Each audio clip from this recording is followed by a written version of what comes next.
صفدر بھائی، سب سے پہلے تو بنیادی جو کوشچن ہے میرا، سب دوستوں سے ہوتا ہے، آپ سے بھی کر رہا ہوں کہ یہ سلسلہ کیسے شروع ہوا آقا صلی اللہ علیہ وسلم کی مدد کا؟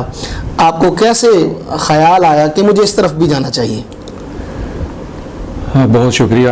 پہلا سوال جو ہے وہ در حقیقت سوالات کا مجموعہ ہے، اور میرا خیال ہے اگر اسی ایک سوال کا بھی میں جواب تدریجاً اور سٹیپ بائی سٹیپ دوں تو میرے خیال ہمارے پروگرام کا وقت مکمل ہو جائے گا. ٹھیک. لیکن بہرحال میں چھوٹی چھوٹی چند باتیں عرض کر دوں گا، اور جس طرح آپ نے کہا میں اسی طرح آگے بڑھ جاؤں گا.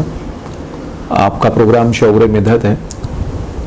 ہمارے اساتذہ نے، اور بالخصوص استاد گرامی قدر جنت مکانی سید منظور الکونین اقدس علیہ رحمہ نے بہت آغاز میں، ایون جب میں ان کا بھی باضابطہ اور باقاعدہ تلمیذ نہیں بنا تھا، شاگردی نہیں اختیار کی تھی، ٹھیک، اس سے پہلے بھی جب شاہ صاحب سے ہماری ملاقاتیں ہوتی ہیں اور جب بھی ہم ان کے حلقہ محبت میں شفقت میں بیٹھتے، ٹھیک، تو بالکل ابتدائی دنوں سے حسان العصر حافظ محمد مظہر الدین مظہر رحمۃ اللہ علیہ کے سبحان اللہ، چند اشعار کے ذریعے ہمیں انہوں نے مدد کا سبق ایسا پڑھایا سبحان اللہ، جو آج تک ہماری روح میں، قلب و جگر میں وجد کرتا ہے، اور وہ سبق آج تک ہمیں بھولا نہیں ہے. سبحان اللہ. حافظ مظہر رحمۃ اللہ علیہ عظیم چشتی بزرگ ہیں، سبحان اللہ. اور ان جیسے قد کاٹ کا نعت گو پاکستان کی ہسٹری میں بہت کم گزرا ہے. وہ ایک بڑے نمایاں ترین نام ہے نعت کے میدان میں. انہوں نے اپنے ایک نعتیہ زمزمہ میں کہا تھا، ہمیشہ مدحت خیر الانام میں گزرے. سبحان اللہ. یہ صرف شاعری نہیں ہے، یہ ہمارا سبق رہا.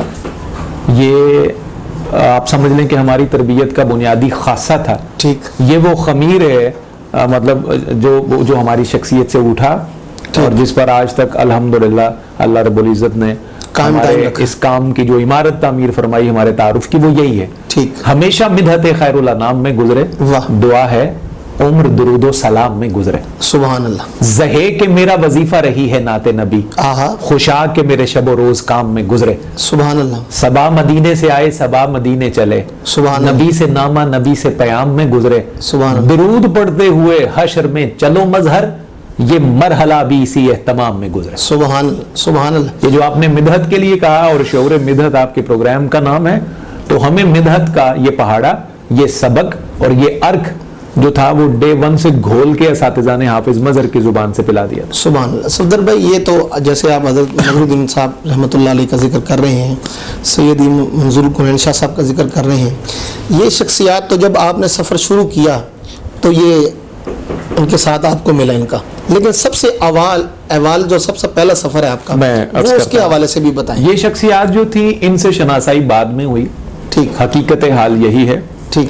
جس طرح کوئی بھی شخص کسی بھی شعبے میں، چاہے وہ کسی دنیا داری کے شعبے میں کوئی فنکار ہو، کوئی بھی کام کرنے کی اہلیت رکھنے والا شخص ہو، ٹھیک، جس طرح عام طور پہ ہمارے شوبز کے لوگ ہوتے ہیں، عام طور پہ ہمارے دیگر جو دنیاوی شعبہ جات سے تعلق رکھنے والے لوگ ہیں، ٹھیک، تو جب بھی اپنا سفر شروع کرتے ہیں تو کوئی بھی بندہ آغاز میں پرفیکشن کا دعویٰ نہیں کیا کرتا. بالکل. دعویٰ ویسے بھی یہ زیب نہیں دیتا، بہت زیادہ صاحب علم ہونے کا دعویٰ ویسے بھی نہیں زیب دیتا. آپ جتنا مرضی پڑھ جائیں، بس یہی سمجھیں کہ آپ ابھی پڑھے ہوئے نہیں ہیں. جو فائدہ، جو لطف طالب علم بن کر رہنے میں ہے، سبحان اللہ، وہ عالم بن کے رہنے میں نہیں ہے. زبردستی کا نام نہاد عالم بن کے رہنے کا وہ مزہ نہیں ہے. ٹھیک. آپ سیکھتے جائیں، کیونکہ ہمارے کریم سرکار صلی اللہ علیہ وسلم نے بھی ارشاد فرمایا تھا کہ گود سے گور تک، ماں کی گود سے قبر کی دیوار تک علم حاصل کرو. ٹھیک. تو طالب علم رہنے میں بڑا لطف ہے. صحیح. آغاز بالکل میرا بھی اسی طرح ہی ہوا، جسے ہم ارتقاء کہتے ہیں. تو ساری چیزیں گریجولی ہوئی ہیں، سٹیپ بائی سٹیپ ہوئی ہیں. یہ نہیں ہے کہ ایک ہی دن میں مجھے حضور قبلہ شاہ صاحب سے بھی آشنائی تھی اور ان کے کام کے حوالے سے بھی میں بالکل پرفیکٹ تھا. یہ نہیں تھا کہ ایک ہی دن میں حافظ مظہر پر بھی میری پوری کمانڈ تھی. ایک نہیں تھا کہ ایک ہی دن مجھے علامہ اقبال حفظ تھا یا حافظ مظہر پورا یاد تھا یا حفیظ طائب پورے یاد تھے. ایسا نہیں تھا. آغاز میں بہت، جب مجھے شاہ صاحب کی صحبت اور ان کے رفاقت کی دولت میسر نہیں تھی، تو بڑی سادگی سے میرا بھی سفر شروع ہوا. اور شروع میں جو شعر سمجھ آتے اور جیسے جیسے سمجھ آتے تو پڑھتا بھی رہا، غلطیاں بھی کرتا رہا. تو شروع میں میں آپ کو بتاتا ہوں، شروع میں جب مولانا ظفر علی خان رحمۃ اللہ علیہ ان سے ان کے کچھ کلام میری پڑت میں رہتے تھے. ٹھیک. اور محمد علی ظہوری رحمۃ اللہ علیہ, ان کے کلام میری پڑت میں ہوتے تھے روٹین. علامہ اقبال رحمۃ اللہ علیہ درویش لاہوری کے وہ معروف اشعار جو زیادہ تر ہمیں بچپن میں اساتذہ میٹرک تک آتے آتے یاد کرواتے ہیں, وہ مجھے یاد ہوتے تھے. کوئی چند ایک شعر حفیظ طائب رحمۃ اللہ علیہ کے اس وقت چند ایک, وہی میرا ایسٹ تھا. اور پنجابی کی بات کریں تو خصوصاً پیر سید ناصر حسین شاہ چشتی, یہ جتنے بزرگ دار بقا کی طرف چلے گئے, اللہ ان کو سب کو جنت میں بہترین نعمتیں عطا فرمائے. تو اسی طرح عبدالستار نیازی صاحب, سبحان اللہ, اور اثر سہلوی صاحب. تو یہ پنجابی میں مجھے اس وقت جو تھا وہ پیر ناصر حسین چشتی صاحب بہت اٹریکٹ کرتے تھے. سادہ سادہ شعر کہتے تھے اور سادہ سادہ لائنز ہوتی تھی, عوام تک پہنچانا آسان ہوتا تھا. تو جیسے جیسے شعر فہمی کی دولت ملتی چلی گئی, سبحان اللہ, شعر کی صحت کا پتہ چلتا گیا, صحیح, اور شعر کے قد کا, اس کی اہمیت کا, اور اچھے شعر کا پتہ چلتا گیا کہ اچھا شعر ہوتا کیا ہے. ویسے ویسے ارتقاء کا سفر بھی جو تھا وہ ڈیولپ ہوتا گیا, بنتا گیا. اور پھر جس دن شاہ صاحب کے قدموں سے وابستگی ہو گئی, اس کے بعد اللہ رب العزت کا احسان رہا کہ سرکار دو عالم صلی اللہ علیہ وسلم کے مبارک نالین کے صدقے پھر میں نے پیچھے مڑ کر نہیں دیکھا.